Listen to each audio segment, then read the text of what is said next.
So I have to say this lesson I got recently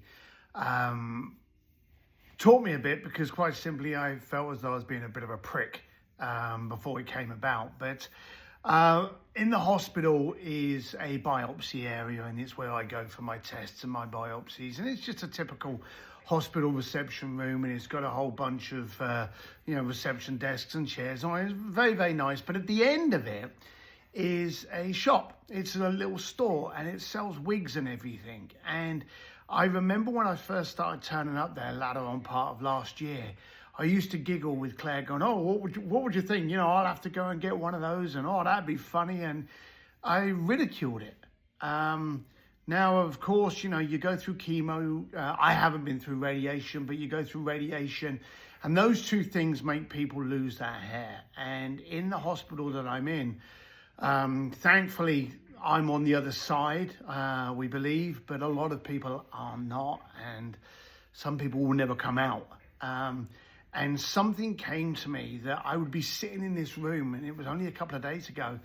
This woman in a wheelchair went in, and she had like a little scarf on her head, and she came out and she had this full wig. Now, it was kind of funny that she went in a wheelchair, came back out, and she had a full wig, but she had a smile. And I said to Claire about it, and Claire turned around, she said something, she said, oh, that's the worst thing that could happen, losing your hair. Now you think about it, losing an arm, losing an eye, losing your vision, the ability to walk, that are far worse. But superficially, her losing her hair was something that was really bad to her. And of course, for me, I've lost my beard, I've lost 25 pounds, stuff like that. And I suddenly realized how we're connected to our identity. Now, I've always been very, very proud of the fact that I don't lean up against cars. I don't take photographs in private jets. I don't show off fancy. Well, I don't do all of those things. Because if anyone went blue fishing, they know that I went through a series of that when I was younger. I caught it and I realized I would avoid it.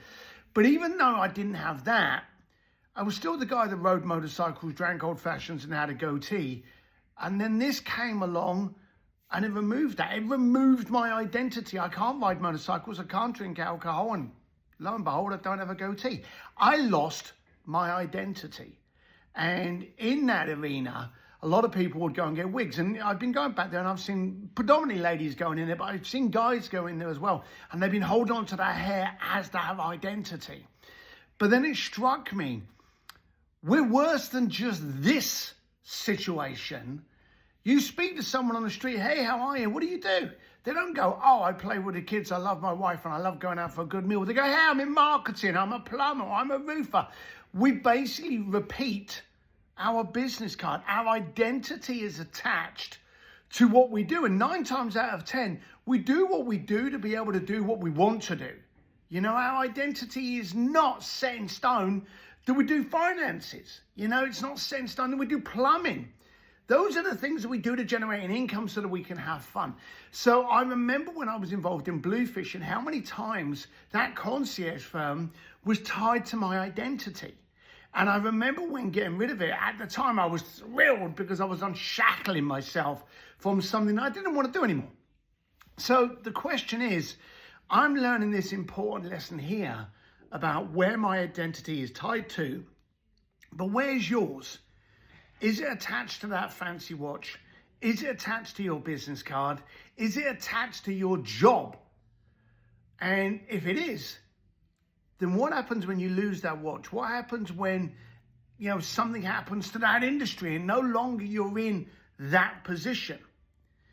You really want to try and make yourself strong now, where your identity is you.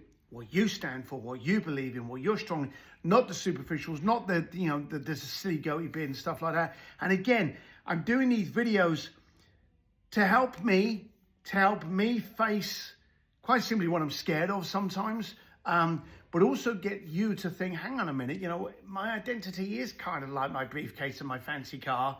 It shouldn't be. So let's try and remove ourselves, step back a little bit from what your identity is attached to, and actually start focusing on what really matters. Next time someone says to you, hey, what do you do? Take a pause and then go, I play with the kids, I love my wife till it hurts, and I love barbecuing. See the kind of conversations that'll spark. Anyway, think I'm on the other side of all this, and I'll keep you posted. Bye for now.